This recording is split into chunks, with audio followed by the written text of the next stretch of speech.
आज हम बता रहे हैं नवपाषाण काल जो 7000 ईसा पूर्व से 1000 ईसा पूर्व तक चला था। ऐसे प्रागैतिहासिक काल बता रहे हैं। प्रागैतिहासिक काल का अंतिम टॉपिक है। प्रागैतिहासिक काल को हम 3 भाग में बांटे थे। एगो पूरा पाषाण काल, मध्य पाषाण काल और नवपाषाण काल। पूरा पाषाण काल सबसे लंबा टाइम था। 6 लाख ईसा पूर्व से 10,000 ईसा पूर्व तक पूरा पाषाण था।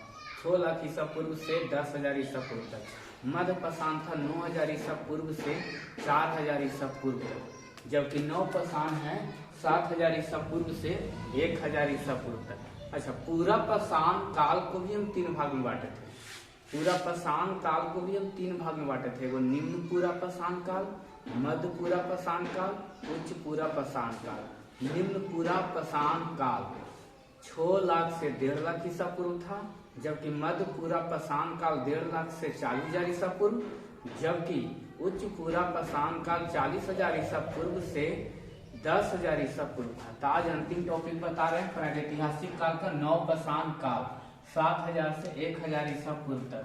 इसको अन्न उत्पादक युग भी कहा जाता है, क्योंकि इसमें मानव जो है अन्न उपजाना सीख लिया, अन्न का उत्पादन करना सीख लिया।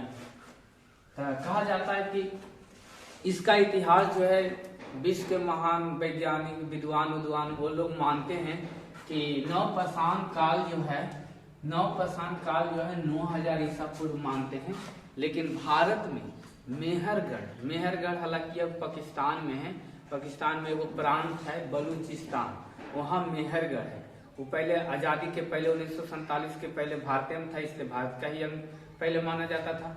उसके अनुसार जो है भारत में नवपाषाण काल 7,000 ईसा पूर्व माना जाता है, जबकि विश्व के विद्वान जो है वैज्ञानिक जो है मानते हैं 9,000 ईसा पूर्व। ठीक है, कहाँ मिला था नवपाषाण काल के साक्ष्य? तो पाकिस्तान में बलूचिस्तान प्रांत है। वो प्रांत में एगो जगह है मेहरगढ़ में मिला था नवपाषाण काल के अवशेष। इस युग के लोग पॉलिशदार प्रस्तर हथियार का प्रयोग करते थे। पॉलिशदार प्रस्तर हथियार मतलब कि शुरू जो है पूरा पाषाण युग में जो है मानव जो है उस समय पूरा पाषाण युग के मानव जो है हथियार बना लेते थे, लेकिन बढ़िया से रहता नहीं था। लेकिन अब जो है धीरे धीरे सुधार हुआ, अब प्रस्तर हथियार बनाने लगे। और ये लोग जो है पत्थर के कुल्हाड़ी का भी यूज करते थे। पत्थर के कुल्हाड़ी का अवशेष बहुत सा मिला है। पत्थर का कुल्हाड़ी पहाड़ के किनारे माना जाता है कि ये लोग इस समय पहाड़ के किनारे ही रहते थे, क्योंकि इनको औजार बनाने के लिए, उपकरण बनाने के लिए पत्थर चाहिए। उस समय धातु का आविष्कार तो हुआ नहीं था, तो पत्थर चाहिए, इसलिए पत्थर के लिए वो जो है पहाड़ के किनारे ही रहते थे ज्यादातर। तो लिखे हुए विशेष रूप से पत्थर की कुल्हाड़ियां का प्रयोग करते थे, जो देश के पहाड़ी भाग में बड़ी मात्रा में पाया गया। अच्छा, ये बताया है कि अन्न उगाने का श्रेय नवपाषाण युग या नवपाषाण काल के निवासी को ही माना जाता है। वही लोग सबसे पहले अन्न उपजाना सीखे, अन्न का उत्पादन करना सीखे। कृषि कार्य के लिए क्या क्या यूज करते थे? तब पत्थर के कुदाल का यूज करते थे और नुकीला प्रस्तर डंडा से खेत जोतते थे। जैसे आज के मानो जो है खेत जुताई के लिए हल का प्रयोग करते, उस समय खेत जुताई के लिए डंडा का प्रयोग करते थे। कुदाल से कोड़ते थे, नुकीला डंडा से जो है खेत को जोतते थे। और ये किस घर में रहते थे? तो सरकंडा वाला घर, वो गोल रहता था या आयताकार घर रहता था। जैसे आज के जमाना में भी गरीबों का घर देख सकते हैं आयताकार टाइप के, उस समय गोल रहता था, आयताकार भी रहता था। गोल टाइप के घर आज भी देख सकते हैं, मिट्टी वाला गंगा नदी के किनारे वाले क्षेत्र में मिलता है गोल टाइप के घर। तो ये लोग उसी टाइप के घर बना के रहते थे। उनका घर रहता था गोलाकार या फिर आयताकार रहता था, सरकंडा से छारा हुआ रहता था। सरकंडा मैंने नरकटिया से छारा हुआ रहता था। नरकट जो बोलते हैं, घास के जैसा होता है लंबा लंबा, उससे वो छारा हुआ रहता था। बुर्ज होम जिसको कहा जाता है गड्ढा घर बुर्ज होम जम्मू कश्मीर में। यहाँ जो है एक कब्र मिला है जहाँ मालिक के साथ पालतू कुत्ता को भी दफनाया गया है।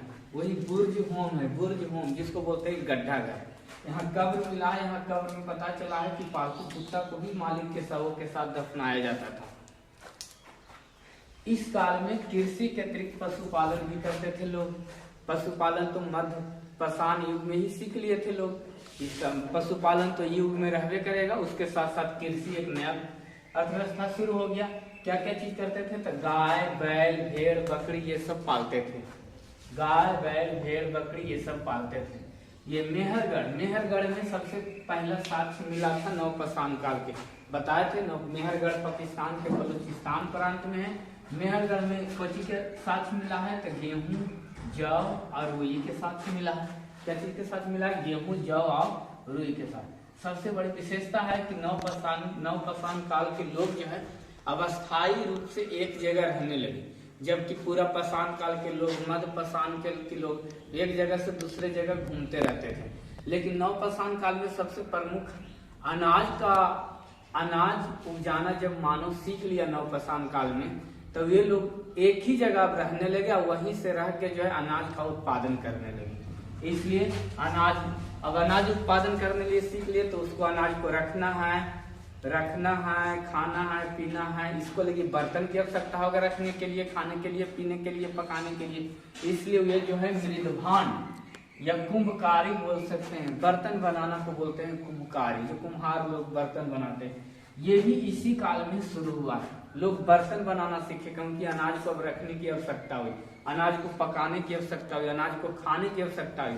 तो ये सबको पकाने खाने के लिए, पीने के लिए कुछ की आवश्यकता चाहिए, बर्तन के। इसलिए कुंभकारी युग जो है, कुंभकारी कला जो है, कुंभकारी माने वही बर्तन निर्माण करना, कुम्हार लोग जो बनाते हैं, कुंभकारी कला जो है नवपाषाण काल में ही शुरू हुआ। सबसे बड़ा खासियत है कि ई काल में स्थिर जीवन लोग के हो गया, मतलब लोग एक जगह स्थिर से रहने लगे। स्थिर से रहने लगे तो जनसंख्या भी बढ़ने लगा। उनका अर्थव्यवस्था सबसे बड़ा है कि आत्मनिर्भर बने, खुद पर डिपेंड थे, किसी दूसरा पर डिपेंड नहीं थे।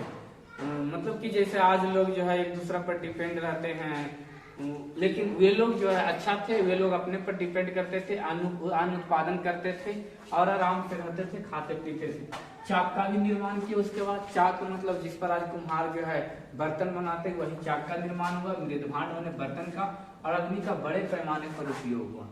खाना बनाएंगे तो अग्नि का प्रयोग होगा। वस्त्र निर्माण कला मनुष्य जो है इसी युग में सीखा, वस्त्र बनाने के लिए। कौन युग में? नवपाषाण काल में। सबसे पहले कुछ नोट्स इंपॉर्टेंट हैं कि पहला उपकरण निर्माता किसको माना जाता है? हैंडीमैन। सबसे पहले कौन उपकरण बनाया? हैंडीमैन बनाया, ऐसा माना जाता है। हैंडीमैन कौन था? तो हैंडीमैन मानव का नाम नहीं, बल्कि हम सब जो है, हम ही सबका पूर्वज वंशज, उन्हीं को कहा जाता था हैंडीमैन। हमारी सबके पूर्वज को ही कहा जाता था। कार्य सबसे पहले जावा मानव किया था। जावा मानव कौन था? तो जावा मानव भी मनुष्य का वंशज ही है, मनुष्य का पूर्वज ही है। इसका अवशेष सबसे पहले 1891 ईस्वी में इंडोनेशिया में मिला था, जो भारत के एकदम नीचे है। इंडोनेशिया में मिला था जावा मानव जो है इंडोनेशिया में मिला है। इसका अवशेष हम सबका पूर्वज ही था, मानव का। कोल्डिवा से चावल का सबसे पुराना साक्ष्य मिला है, और चावल का जो साक्ष्य मिला उसका किस्म था ओराइजा सताइवा, जो चावल का साक्ष्य मिला है। अच्छा, नवपाषाण काल बिहार राज्य में सबसे बड़ी नवपाषाण काल के अवशेष बिहार राज्य में मिला है चिरांद से। चिरांद जगह है, चिरांद स्थान है। यह स्थान चिरांद जो है सारण जिला में। नवपाषाण काल के उपकरण, हड्डी के उपकरण मिला है चिरांद से। चिरांद जो है बिहार राज्य के, बिहार प्रांत के सारण जिला में है चिरांद। एकमात्र स्थान यही है नवपाषाण कालीन बिहार के। ये सब कुछ इंपॉर्टेंट है कि पिकलीहल जो कर्नाटक में, वहां से शंका ढेर मिला है पिकलीहल से, और निवास स्थान मिला है, बहुत सा घर मिला है। माना जाता है कि पिकलीहल में लोग रहते होंगे, नवपाषाण कालीन लोग रहते होंगे पिकलीहल कर्नाटक में। ये तो बताए थे कि मेहरगढ़ से जो है 5000 ईसा पूर्व गेहूं और जौ की किस्म मिला है।